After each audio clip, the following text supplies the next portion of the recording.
ભરમાર વચ્ચે તંત્ર નિંદ્રામાં જોવા મળી રહ્યું છે। ભુવાઓની ભરમાર વચ્ચે તંત્રની મંથર ગતિથી કામગીરી થઈ રહી છે। એક તરફ વાળીનાથ ચોક તરફથી જવાનો રસ્તો બંધ કરી દેવામાં આવ્યો। રસ્તો બંધ થતા લોકોને મેમનગર ફરીને જવાનો વારો આવ્યો છે। અગાઉ પણ બિસ્માર રોડને લીધે રોડ બંધ કરાયો હતો। એક તરફનો રોડ બંધ કરતા વાહન ચાલકોને હવે હાલાકી પડી રહી છે। અમદાવાદમાં હજુ પણ ભુવાઓ પડવાનું યથાવત જ છે। વાળીનાથ ચોક પાસે જવાનો જે રસ્તો છે તે હવે બંધ કરવામાં આવ્યો છે, કારણ કે 2 દિવસ પહેલા અહીંયા પડેલો ભૂવો અને ભૂવાના કારણે લોકોને હાલાકી પડી રહી હતી।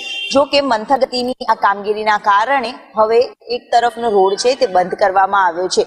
આ પહેલા પણ આગળનો જે રોડ હતો તે વાળીનાથ ચોક પાસેનો જે બિસ્માર હાલતમાં હતો અને છેલ્લા ઘણા સમયથી લોકો પરેશાન પણ થતા હતા। ત્યારે મંથર ગતિની કામગીરીમાં ફરી એક વખત સ્થાનિકો અહીંના છે, સાથે જ અહીંયા જે તમામ લોકો અહીંયાથી વાહન ચાલકો જે પસાર થતા હોય છે ત્યાં પણ હવે ટ્રાફિક જામના દ્રશ્ય સર્જાય તો કોઈ નવાઈ નથી, કારણ કે અગાઉ પડેલા ભૂવાની કામગીરી મંથર ગતિની ચાલી રહી છે અને તેના જ કારણે આ કામગીરી ધીમીના કારણે વાહન ચાલકો પરેશાન થઈ રહ્યા છે।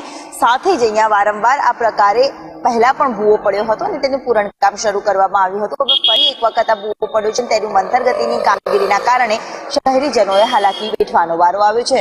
કેમેરામેન મનીષ વાણિયા સાથે દિવ્યા ચૌહાણ, સરીશ ન્યૂઝ, અમદાવાદ। આ તરફ વીંછિયા મોઢુકા